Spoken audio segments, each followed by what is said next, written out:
Ya, selamat pagi dan salam sejahtera bagi kita semua. Yang saya hormati Ibu Kepala Sekolah atau yang mewakili Pak Gunawan Buharjo ST yang akan melaksanakan seminar diseminasi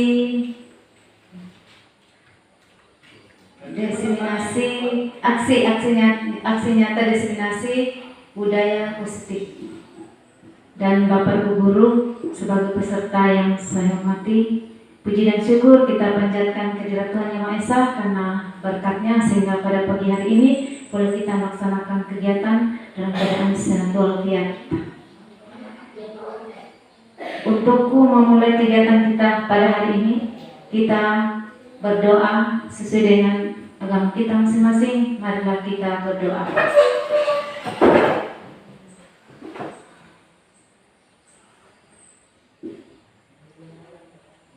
Berdoa selesai. Untuk acara yang kedua yaitu sambutan kepala sekolah yang sekaligus membuka.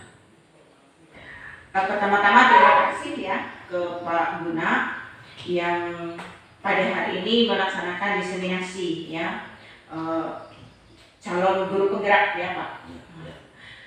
Ada beberapa hal yang saya sampaikan sehubungan dengan ini. Pertama-tama saya mengucapkan terima kasih pada Pak Guna ya yang melakukan diseminasi. Nah, di dalam hal ini saya berterima kasih kenapa?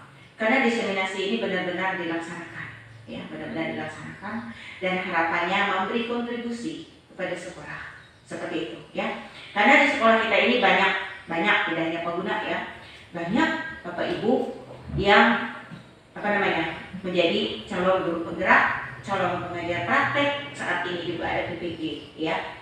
Nah, pesan saya kepada Bapak Ibu guru ini ya, bahwa pelaksanaan guru penggerak itu sekolah mendorong ini ya, sekolah mendorong kalian untuk menggali potensi diri masing-masing sehingga potensi diri itu terurai ya, terurai menjadi suatu kekuatan dalam Bapak Ibu menyampaikan dalam melaksanakan tugas Bapak Ibu di sekolah ya, memberikan yang terbaik ya. Kemudian dari Bapak ini, Ibu ini kemudian nanti menjadi suatu kekuatan besar yang mendorong perubahan di sekolah. Itu yang kita harapkan ya.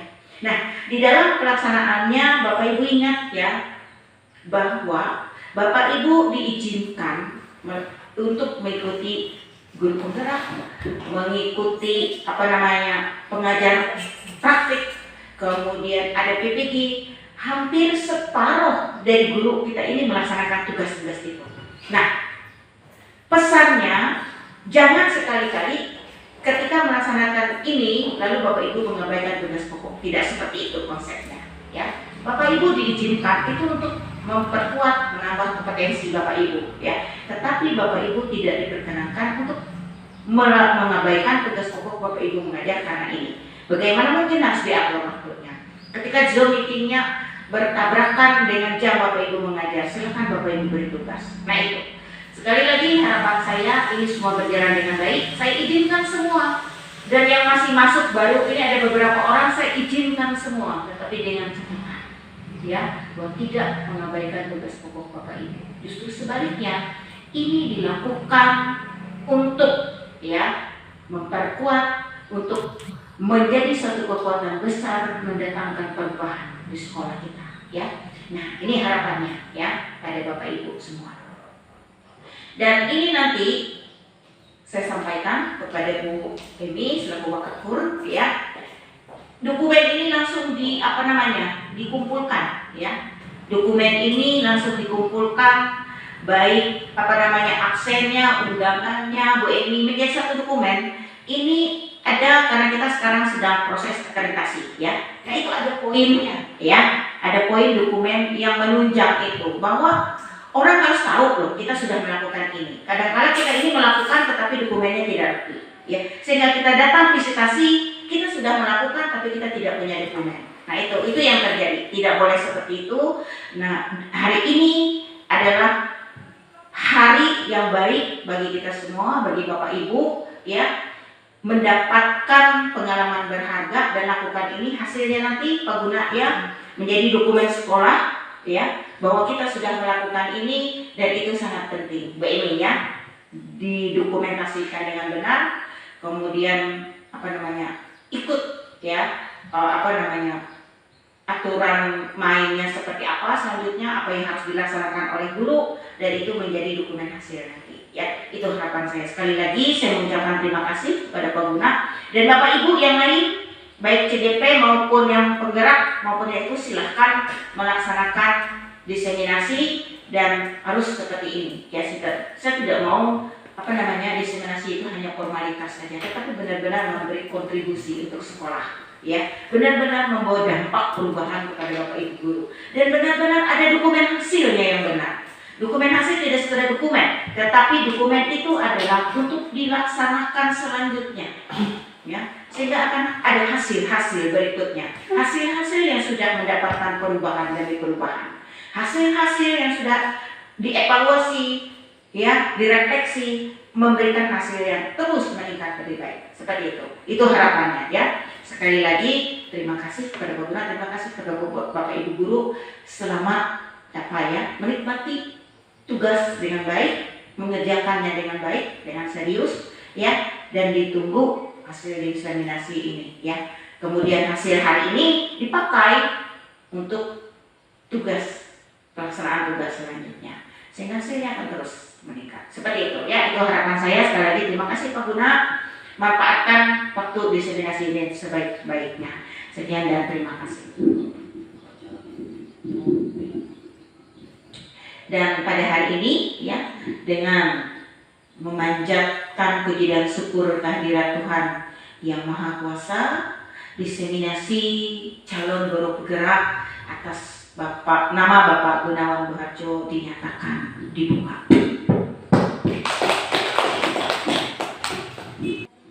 Untuk seterusnya saya serahkan kepada pembawa seminar hari ini, kepada Pak Gunawan Buharjo ST. Kami persilakan.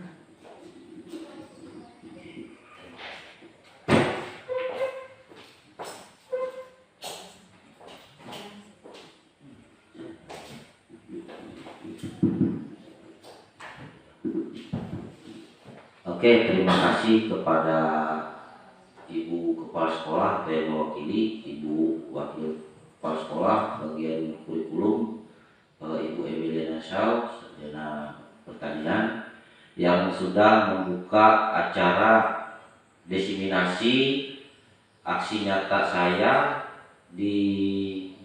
pada modul 1.4 pendidikan guru penggerak budaya positif. Nah, jadi Bapak Ibu, pada hari ini saya akan menseminarkan apa itu budaya positif yang seharusnya nanti untuk mengatasi permasalahan-permasalahan mengenai penanganan siswa kita di sekolah ataupun juga untuk penanganan dalam pengondisian belajar siswa. Pertama-tama saya ucapkan Assalamualaikum warahmatullahi wabarakatuh. Salam damai sejahtera bagi kita semua. Om Swastiastu, Namo Buddhaya, salam kebajikan, Rahayu. Selamat datang juga bagi Bapak Ibu di acara seminar pada hari ini.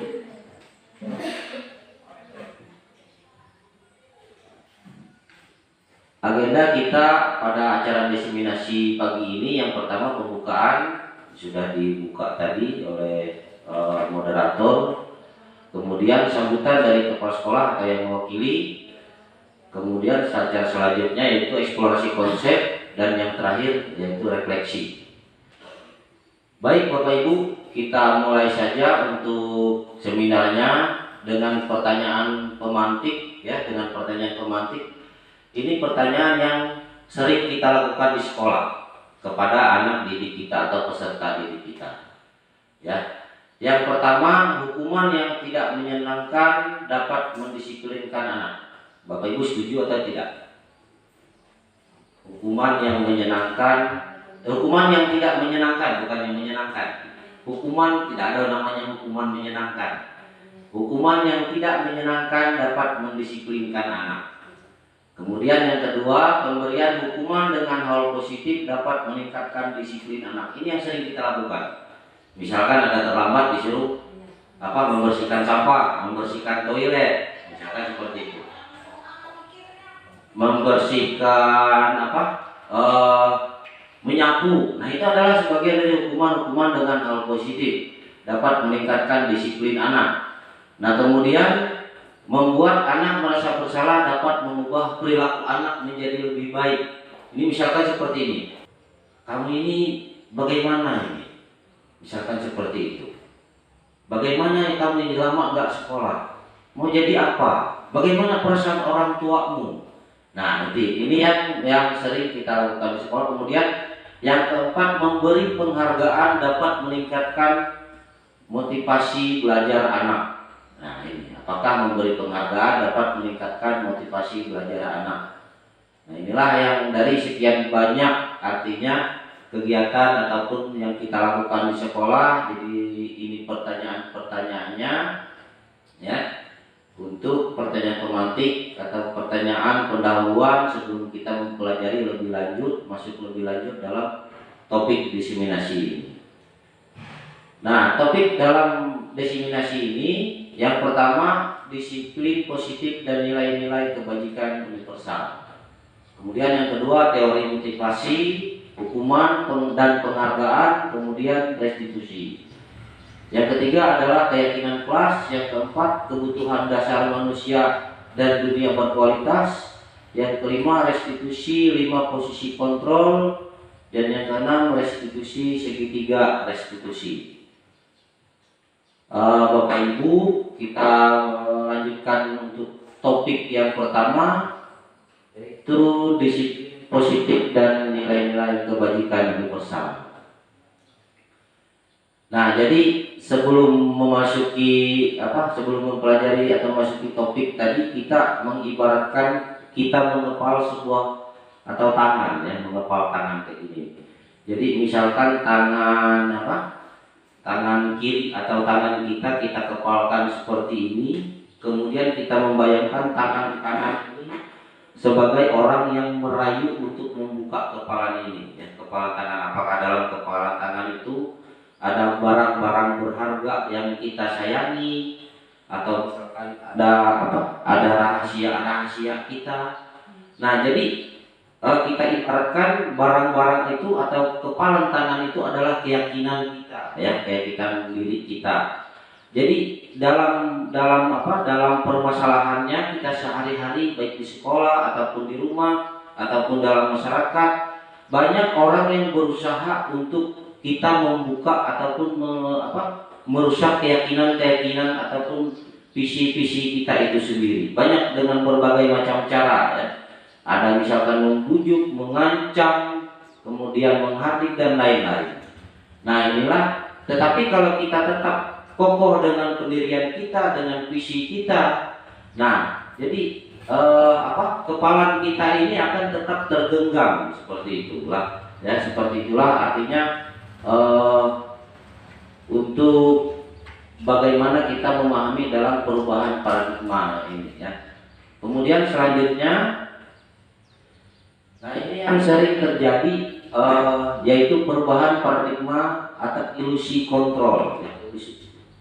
Ilusi kontrol. Jadi kita biasanya ini, saya juga merasa sebelum mengikuti kegiatan guru penggerak ini, jadi ilusi kontrol ini sering mengontrol diri saya juga, ya. Namanya ilusi itu kan sesuatu yang nggak pasti, gitu kan. Ilusi bukan fakta, ya. Nah, yang pertama, ilusi guru bisa mengontrol murid, ya. Kemudian yang kedua, ilusi bahwa kritik dan membuat orang merasa bersalah dapat menguatkan karakternya. Saya dulu berpandangan kalau misalkan saya bikin anak ini merasa bersalah atau saya kritik habis-habisan, jadi dengan harapan saya, karakter si anak ini nanti bisa menjadi kuat, nah, misalkan seperti itu. Kemudian ilusi bahwa semua penguatan positif efektif dan bermanfaat. Kemudian ilusi bahwa orang dewasa memiliki hak untuk memaksa, ya. Memaksa, apabila membujuk itu sudah gagal, berarti memaksa. Nah, biasanya kan seperti itu. Ayo nak, misalkan masuk sekarang kita belajar. Si anak masih asik ya, akhirnya memaksa. Ini kalian mau masuk atau enggak? Nah, misalkan kayak gitu. Ya. Nah, itulah dalam sebelum kita mempelajari tadi teori-teori kontrolnya, inilah ilusi kontrol yang harus kita pahami. Nah, kemudian selanjutnya perubahan paradigma stimulus respon kemudian ke arah teori kontrol ya. Nah, teori kontrol ini sendiri dikemukakan oleh guru dan psikiater yaitu Dr. William Goshen. Nah, itu tentang bagaimana penanganan untuk dalam pembelajarannya, dalam penanganan permasalahan siswa dengan teori kontrolnya. Nah, yang sebelah kiri ini adalah stimulus respon ya. Kemudian sebelah kanan adalah teori kontrolnya. Stimulus respon ini yang sering menjadi acuan kita berpikir sehari-hari ya. Saya juga sering, artinya stimulus respon ini yang sering gunakan cara berpikir yang sering saya gunakan ya. Kita mencoba mengubah orang lain agar berpandangan sama dengan kita. Nah, ini dalam stimulus respon. Tetapi dalam halnya teori kontrol, kita berusaha memahami pandangan orang lain tentang dunia. Ya, artinya dalam berusaha memahami pandangan orang lain ini, kita tidak bisa memaksakan apa yang kita inginkan. Nah, kemudian perilaku buruk dilihat sebagai suatu kesalahan. Nah, dalam teori kontrol, semua perilaku memiliki tujuan. Ini yang harus kita pahami. Jadi misalkan anak itu, dia misalkan ada yang nggak mau turun, ada nakal, atau nggak bisa diurus, pasti ada dia memiliki tujuan dari perbuatan itu. Pasti ada tujuannya. Kalau kita mengatakan, oh ini susah diurus nih, misalkan kayak gitu. Oh ini anaknya nakal nih. Nah, misalkan seperti itu. Tetapi tanpa kita memahami bahwa si anak ini pasti ada tujuannya dia berbuat seperti itu. Nah, nanti dalam pemenuhan kebutuhan manusia dan dunia berkualitas, kita akan mempelajari lima kebutuhan manusia, yang 5 faktor kebutuhan manusia. Kemudian stimulus respon, orang lain bisa mengontrol saya, ya. Tetapi dalam teori kontrol hanya Anda yang bisa mengontrol diri Anda sendiri. Nah, ini sama juga dengan yang di atas tadi, kita berusaha memahami pandangan orang lain. Hanya Anda yang bisa mengontrol diri Anda sendiri. Tidak ada orang lain yang bisa mengontrol, termasuk artinya keluarga kita, ya, ataupun istri kita. Kemudian selanjutnya pemaksaan ada pada saat bujukan gagal. Nah, dalam teori kontrol, kolaborasi dan konsensus menciptakan pilihan-pilihan baru. Nah, kemudian dalam stimulus respon, model berpikirnya menang atau kalah. Nah, tetapi dalam teori kontrol, model berpikirnya menang-menang, ya, atau win-win solution. Nah, ya, ini dalam perubahan paradigma stimulus respon ke teori kontrol. Nah, ini mind map atau peta pikiran dalam kita mempelajari apa itu disiplin positif, ya. Teori kontrol ini seperti yang saya katakan yang tadi dikemukakan oleh Dr. William Goshen, ya. Yang pertama, Anda tidak bisa mengontrol orang lain, hanya Anda yang bisa mengontrol diri Anda, ya. Itu memaknainya dengan makna disiplin, belajar kontrol diri dengan menggali potensi kita, ya, dengan menggali potensi kita. Kemudian agar tercapai tujuan mulia, yaitu sesuatu menjadi seseorang yang kita inginkan berdasarkan nilai-nilai yang kita hargai, ya. Nah, ini kita akan, kalau kita bisa artinya memaknai disiplin dengan cara seperti ini, yang tumbuh adalah motivasi intrinsik kita atau motivasi kita dari dalam, motivasi kita sendiri. Hal itu juga sejalan dengan apa yang dikatakan dalam perubahan paradigma tadi ke teori kontrol, adalah hanya diri kita yang bisa mengontrol kita. Nah, seperti itu. Kemudian semua perilaku memiliki tujuan, ya. Semua perilaku memiliki tujuan. Ini kemudian dalam teori motivasi Dia pertama untuk menghindari hukuman, kemudian untuk mendapatkan imbalan, artinya kita melakukan sesuatu. Biasanya kita melakukan sesuatu itu untuk menghindari hukuman, mendapatkan imbalan, atau untuk menghargai diri kita sendiri, ya. Nah, jadinya nanti akan terbentuklah atau tumbuhnya nilai-nilai kebajikan universal, ya, nilai-nilai kebajikan universal. Dan sehingga kalau kita aplikasikan dalam kegiatan kita sebagai guru, akan terbentuknya nanti keyakinan kelas di kelas kita masing-masing. Nah, di sini memang poin bahwa pentingnya kita mempelajari tentang disiplin positif ini. Karena nanti yang akan menjadi subjek kita adalah siswa kita. Karena sesuai dengan filosofi pemikiran Ki Hajar Dewantara itu, bahwa pendidikan itu dia berpusat kepada anak, ya, bukan berpusat kepada guru. Guru hanya sifatnya menuntun. Nah, kemudian selanjutnya model berpikirnya dalam disiplin positif ini adalah berpikir menang-menang. Kemudian kolaborasi dan konsensus menciptakan pilihan-pilihan baru, ya. Nah, nanti akan dilakukannya dalam 5 posisi kontrol. Nah, nanti akan kita pelajari. Ada kita sebagai bagaimana kita memerankan posisi kita dalam 5 posisi kontrol ini. Apakah sebagai penghukum, pembuat rasa bersalah, sebagai teman, sebagai pemantau, atau kita memerankan peran kita sebagai control manager. Nah, kemudian dalam memerankan posisi kita sebagai control manager ini, kita akan menggunakan tahapan restitusi, yaitu segitiga restitusi, ya. Dalam segitiga restitusi nanti ada menstabilkan identitas, kemudian memvalidasi kebutuhan dan menanyakan keyakinan. Nah, kemudian yang selanjutnya yaitu realitas atau kebutuhan kita berbeda-beda. Nah, kita berusaha memahami pandangan orang lain tentang dunia. Setiap orang memiliki gambaran yang berbeda. Nah, ini akan dipelajari dalam 5 kebutuhan dasar manusia. Jadi 5 kebutuhan dasar manusia itu ada kebutuhan dasar manusia untuk dicintai, kebutuhan dasar untuk bertahan hidup, pengakuan, dan seterusnya. Oke, jadi ini mind map atau dasar pikiran kita dalam mempelajari tentang budaya positif. Makna disiplin di sini berasal dari kata Latin, yaitu disiplina, yang berarti belajar, ya. Nah, makna ini juga berkonotasi disiplin dari murid-murid Socrates dan Plato, ya. Kemudian makna disiplin itu sendiri membuat orang menggali potensinya menuju sebuah tujuan yang ia hargai. Jadi misalkan, oh, saya ini benar-benar menjadi guru, pemerintah sudah membayar saya, berarti agar gaji yang saya terima tiap bulan ini menjadi berkah ke saya, berarti saya harus benar-benar untuk mendidik murid saya. Nah, seperti itu, agar saya selamat dan bahagia dunia dan akhirat. Nah, seperti itu contohnya. Itulah contohnya kita menghargai diri kita sendiri. Nah, tetapi dalam pemahamannya bahwa disiplin ini sudah berubah artinya kaidahnya, ya. Disiplin itu sesuatu yang dilakukan seseorang pada orang lain untuk mendapatkan kepatuhan. Nah, kemudian kecenderungan umumnya adalah disiplin dengan ketidaknyamanan, bukan dengan apa yang kita hargai atau pencapaian tujuan mulia.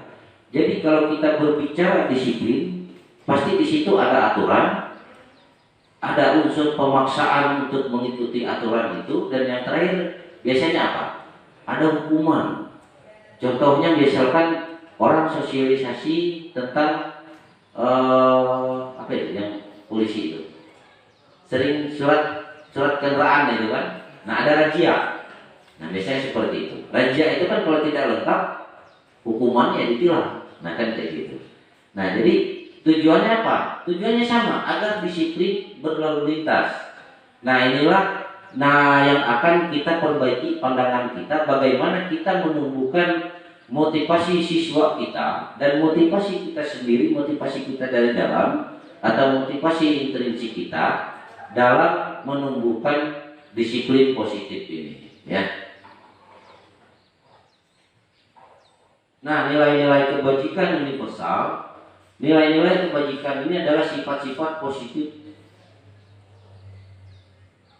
nilai sifat-sifat positif manusia yang merupakan Tujuan mulia yang ingin dicapai setiap individu, ya, nilai-nilai positif manusia.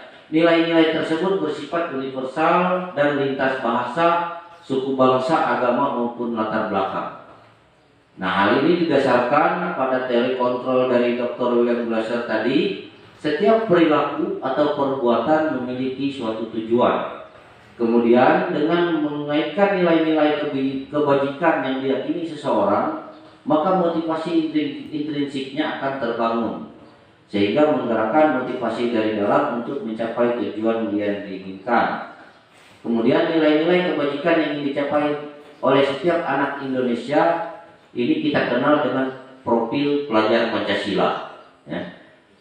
Dalam profil pelajar Pancasila itu ada berapa? Ada 6 kan?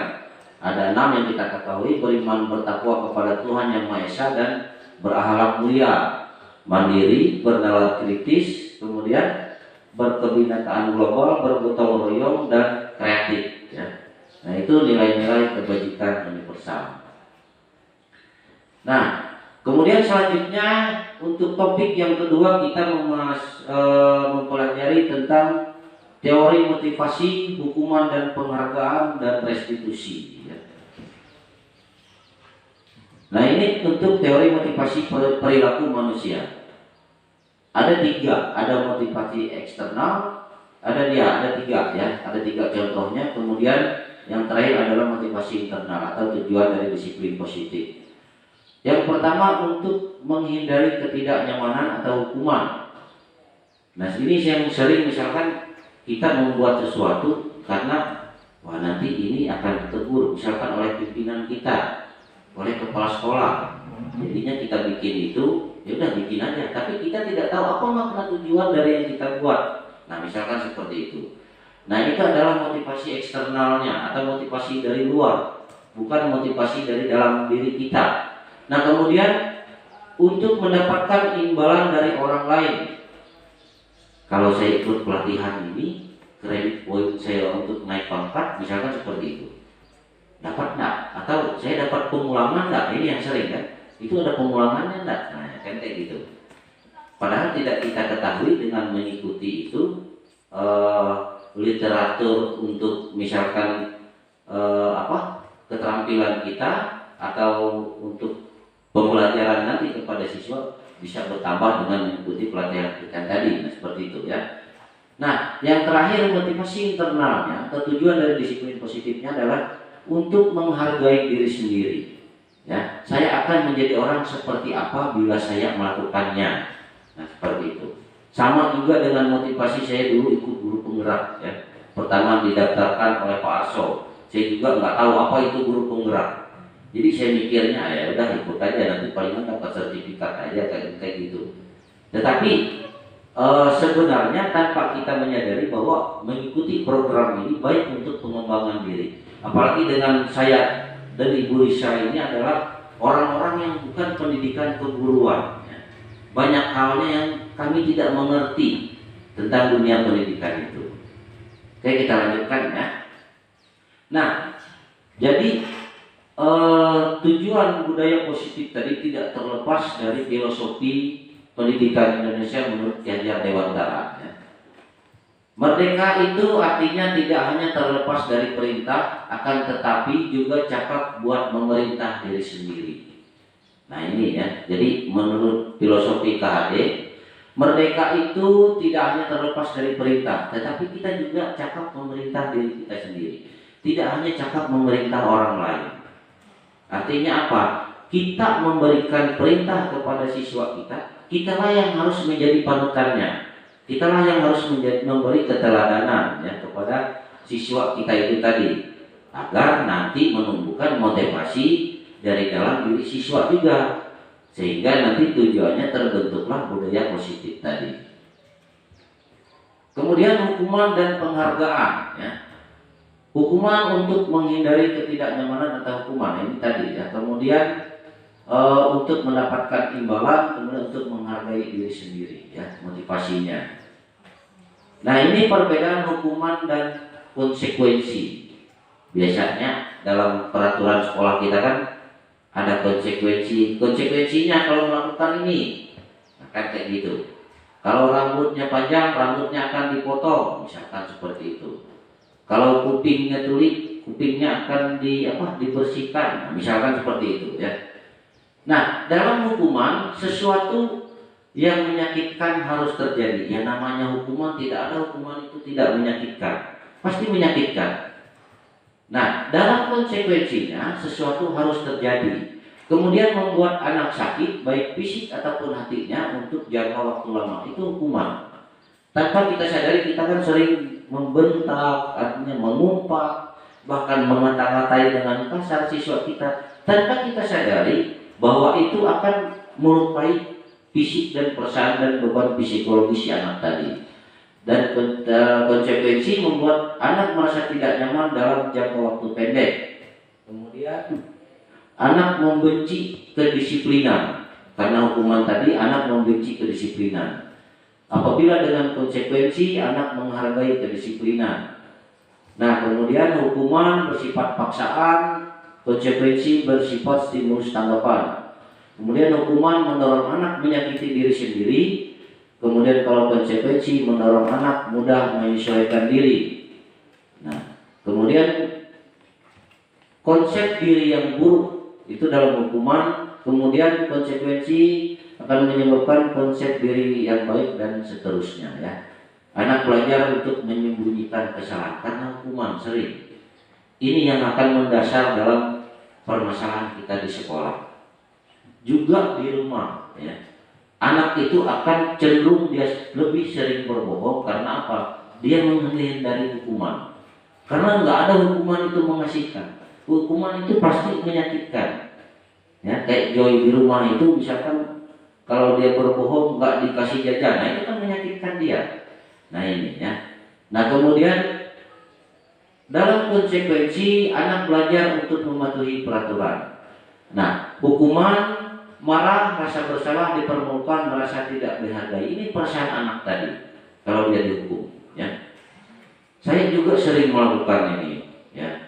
Sering saya jemur, saya maki-maki seperti itu untuk anak didik kita. Jadi dia merasa marah, merasa bersalah, dipermalukan, dan merasa tidak dihargai. Nah itu ya. Kemudian dengan konsekuensi si anak tadi merasa kehilangan hak, dibuat tidak nyaman, diasingkan untuk sementara atau time out. Ya. Jadi hukuman dan konsekuensi ini sama-sama tidak menyenangkan dalam kita melakukan penanganan untuk siswa ya. Nah ini contohnya, ini yang sering kita buat ya, atau tindakan dari guru. Mencatat 100 kali dalam buku kalimat, saya tidak akan terlambat lagi karena terlambat sekolah. Itu adalah bentuk-bentuk hukuman ya. Kemudian lari mengelilingi lapangan basket 2 kali karena terlambat hadir di sekolah. Saya juga pernah, saya suruh siswa kita itu keliling ini, yang dari depan rumah Ibu Atihana itu sampai balik ke kantor ya. Itu hukuman. Kemudian murid diminta push up 15 kali karena tidak menggunakan masker ke sekolah, juga bentuk dari hukuman. Nah kemudian menggantikan kertas tugas teman yang telah dicoret-coret. Nah ini adalah konsekuensi. Konsekuensi karena dia telah melakukan ya, melakukan perbuatan. Kemudian membersihkan tumpahan air di meja tulis karena tersenggol pada saat belajar. Ini juga bentuk konsekuensi. Kemudian murid disuruh untuk tidak mengenakan sepatu seharian di sekolah karena tidak menggunakan sepatu berwarna hitam. Saya juga pernah melakukan seperti ini. Ini adalah bentuk hukuman. Nah kemudian lari mengelilingi lapangan basket 2 kali karena terlambat 10 menit untuk pelajaran PJOK. Ya, ini konsekuensi ya. Bayangin aja teman-temannya sudah pemanasan, misalkan sudah melakukan gerakan, dia datang. Nah itu adalah salah satu bentuk pemanasan juga ya. Nah ini adalah bentuk tindakan guru dan kemudian kita menilainya apakah hukuman dan konsekuensi. Nah selanjutnya hukuman akan membentuk identitas gagal ya. Nah itu, ini hukuman. Kemudian dengan disiplin, dengan menggunakan konsekuensi dan restitusi, kita akan membuat identitas sukses untuk si anak tadi ya. Nah ini sama seperti yang sudah kita paparkan tadi, contoh-contohnya murid atau dengan hukuman murid akan tersakiti ya. Nah kemudian dengan konsekuensi murid dibuat tidak nyaman. Kemudian dengan restitusi murid akan mendapatkan penguatan. Nah ini ya dalam restitusi ya untuk mewujudkan disiplin positif tadi. Nah ini contohnya, misalkan kita sering, misalkan anak itu melanggar, ada misalkan tidak sepatu warna hitam atau lebih parahnya ada kedapatan merokok. Nah peraturannya adalah kamu harus, nah misalkan kamu harus ngecek sekolah, nah misalkan seperti itu. Nah dalam konsekuensi apa peraturannya? Mampukah kamu melakukannya? Jadi bersumber kepada aturan-aturan sekolah tadi. Nah kemudian dalam restitusi apa yang kamu yakini? Apa yang kamu bisa lakukan untuk memperbaiki masalah ini? Nah itu ya. Nah kemudian selanjutnya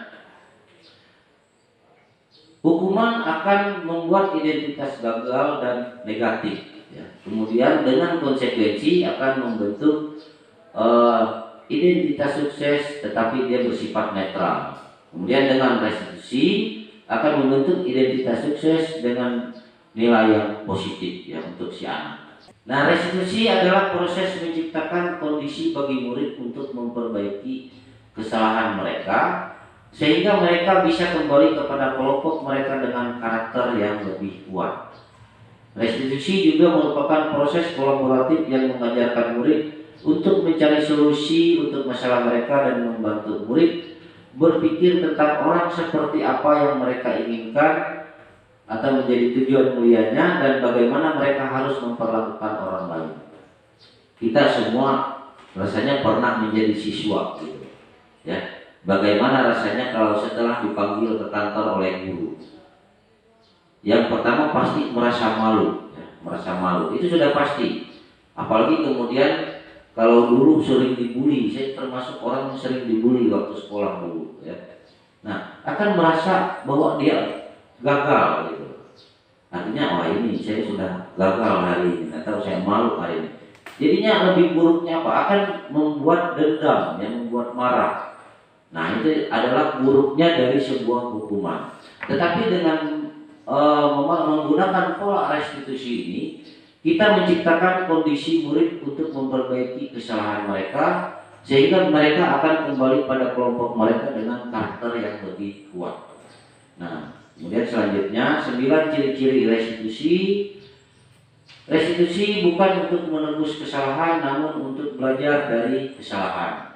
Kemudian restitusi memperbaiki hubungan. Restitusi dia bersifat tawaran, bukan paksaan, bukan harus. Kita menawarkan penyelesaian masalah kepada si anak tadi. Ya. Nah, kemudian restitusi menuntut untuk melihat ke dalam diri. Restitusi mencari kebutuhan dasar.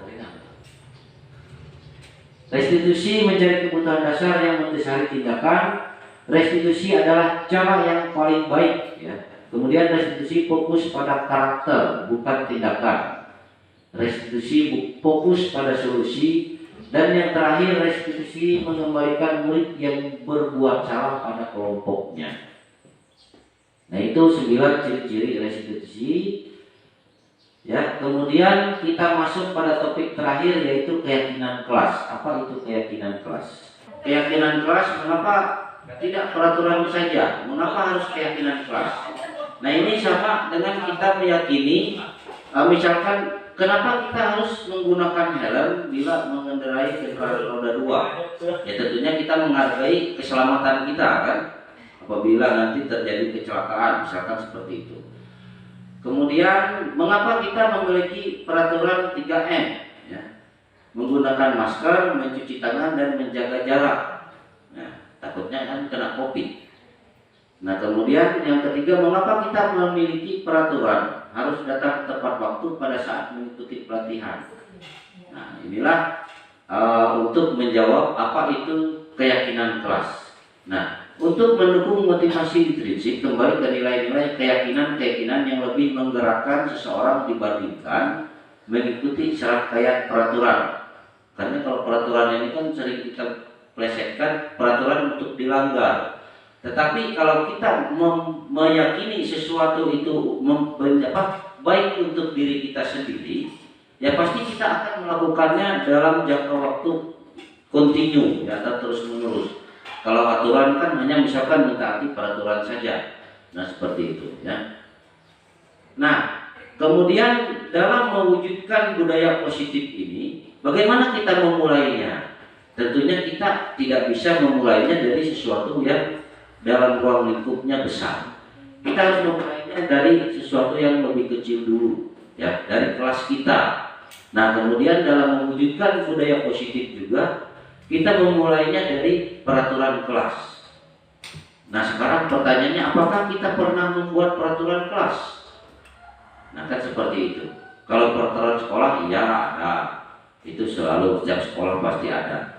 Nah, jadi kita sering mengeluh, anak-anak ini ribut, misalkan seperti itu. Anak-anak ini tidak menghargai guru. Nah, misalkan saya ngajar mereka main game. Nah, sekarang pertanyaannya, apakah ada kita membuat komitmen untuk tidak melakukan seperti itu atau membuat peraturan kelasnya? Nah, sehingga dari peraturan kelas ini dia akan kita tingkatkan menjadi keyakinan kelas. Artinya kita membuat anak meyakini apa yang sudah kita buat secara bersama. Keyakinan kelas itu nggak usah dibentuk panjang-panjang, nggak usah dibentuk banyak-banyak, misalkan seperti itu. Yang penting dia bermakna, kata-katanya bermakna. Nah kemudian dengan terwujudnya keyakinan kelas, maka akan skop lebih besarnya adalah terbentuknya lingkungan positif, ya. Jadi lingkungan positif sekolah dan tujuan akhirnya terbentuklah budaya positif sekolah itu sendiri. Nah ini contohnya ya, yang mana keyakinan kelas, yang mana misalkan hanya peraturan. Nah ini misalkan ada di datang tepat waktu dan mengucapkan salam dan seterusnya. Ya, kemudian kesepakatan kelas, kami guru dan murid yang saling menyayangi. Artinya maknanya akan di situ ada menghormati, maksudnya nilai-nilai kebajikan yang terkandung di dalamnya. Kemudian kami murid yang semangat belajar. Kemudian kami murid yang peduli dengan teman-teman. Nah, keyakinan kelas ini nanti yang akan kita gunakan dalam penanganan siswa menggunakan tahapan-tahapan segitiga restitusi nantinya. Kita akan kembalikan apa yang kita yakini bersama. Nah, ya, dengan tujuannya adalah menumbuhkan rasa bertanggung jawab siswa itu sendiri, bukan membuatnya merasa bersalah atau dihukum. Nah, ini adalah bentuk-bentuk pendalaman untuk keyakinan kelasnya. Ada tabel T dan Y, misalkan secara hormat, bekerja, dan diterima dan dimiliki. Nah kemudian untuk tabel Y misalkan misalkan tabel Y ada terlihat, terdengar, dan berperilaku. Saya ambil salah satu contohnya, misalkan berempati terhadap perasaan orang lain. Kemudian terdengarnya satu orang bicara, yuk saya bantu, misalkan. Kemudian berperilaku tersenyum ramah. Kemudian untuk tampak dan tidak tampak seperti misalkan datang tepat waktu, hadir atau dan tidak tampaknya sering hadir terlambat. Inilah bentuk-bentuk keyakinan yang bentuk-bentuk pendalaman materi yang akan kita berikan untuk siswa nantinya di kelas ya. Tabel T dan Y.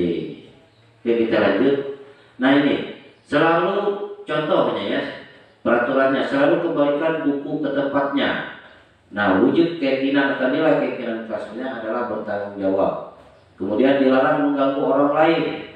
Nah, keyakinan kelasnya menghormati, menghargai, dan menyayangi. Kemudian hadir di sekolah 15 menit sebelum pendaftaran dimulai. Menghormati orang lain dan berkomitmen dan seterusnya. Itu adalah bentuk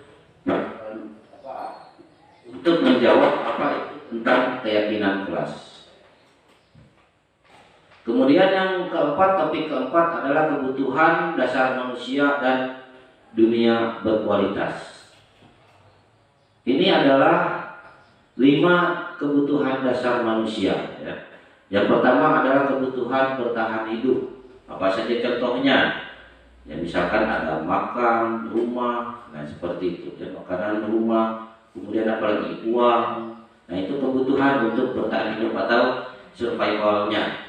Nah kemudian ada rasa kasih sayang dan rasa diterima. Jadi gimana? Dulu misalkan pada saat sekolah jangan berteman sama dia. Nah misalkan seperti itu. Itu adalah rasa kasih sayang dan rasa diterima. Secuek-cueknya orang, tetap dia akan menginginkan dia diterima dalam suatu komunitas tadi. Nah, kemudian kebutuhan dasar manusia tentang penguasaan. Jadi kalau kita misalkan melihat teman kita bisa mengoperasikan gawai terbaru, misalkan seperti itu, kita juga merasa ingin menguasai itu. Atau pada saat kita belajar, saya rasa saya harus bisa tentang ini. Nah itu adalah rasa penguasaan. Kemudian rasa kesenangan, ya kesenangan. Ini misalkan kita sering lihat di anak-anak kita di rumah, misalkan seperti itu. Artinya nggak pernah belajar, bermain aja. Nah misalkan itu. Nah dia sedang memenuhi rasa kesenangannya. Sama dengan siswa di kelas. Misalkan pada saat kita belajar, kita sedang menjelaskan materi, tiba-tiba si anak ini ngobrol aja, misalkan seperti itu. Atau misalkan dia bermain-main, nah misalkan seperti itu. Artinya si anak ini sedang memenuhi rasa atau memenuhi kebutuhan dasarnya, ya. Nah ini yang harus kita pahami tentang kebutuhan dasar. Nah kemudian juga rasa kebebasan, ya. Nah itu untuk kebutuhan dasar manusia. Nah kemudian untuk topik pembelajarannya, topik kita yang kelima yaitu 5 posisi kontrol. Nah ini 5 posisi kontrolnya, ya. Nah untuk misalkan dia tadi ada kita misalkan membentuk siswa dia menjadi identitas gagal karena hukuman, ya. Nah ini menghindari hukuman. Nah kontrol yang kita gunakan dalam penanganan siswa ini ada 5 kontrol ini. Ada sebagai penghukum, ada sebagai pembuat orang merasa bersalah, sebagai kontrol teman, pemantau dan manajer, ya. Nah ini dalam misalkan contoh kontrolnya sebagai penghukum. Guru berbuat misalkan menghardik, menunjuk, menyakiti atau menyindir. Nah ini guru berkata, kalau kamu tidak melakukan, awas ya, nanti seperti itu sering ya. Kemudian rasakan nanti nenek kamu atau kamu tidak bapak naikkan kelas, nah, misalkan seperti itu. Nah kemudian hasilnya anak akan memberontak ataupun menyakiti orang lain dan berbohong. Nah kemudian murid meletakkan guru di dunia. Untuk kaitannya dengan dunia berkualitas, murid meletakkan guru di luar dunia berkualitasnya. Nah kemudian murid berkata, biarkan aja, nanti juga marah-marah lagi. Nah, seperti itu, ya. Ini apabila kita penanganan siswa dengan membuat sebagai kontrol penghukum. Kemudian dampak pada murid, dia pasti mengulangi kesalahan sama. Itu dampaknya, ya. Pasti mengulangi kesalahan yang sama. Nah bagaimana membuat orang merasa bersalah, ya? Membuat orang merasa bersalah. Jadi contohnya misalkan berceramah dan mengatakan seharusnya kamu bisa seperti ini. Atau misalkan, wah ibu kecewa karena kamu melakukan kesalahan seperti ini. Nah ini contoh-contohnya, ya. Nah kemudian untuk kontrol teman, nah membuat alas-alasan untuk muridnya. Nah, misalnya, ayolah kerjakan itu untuk ibu, ya. Misalkan seperti atau untuk bapak. Apa kamu merasa tidak mau ingat? Ya. Tidak ibu pernah bantu atau seperti apa dan seterusnya, ya.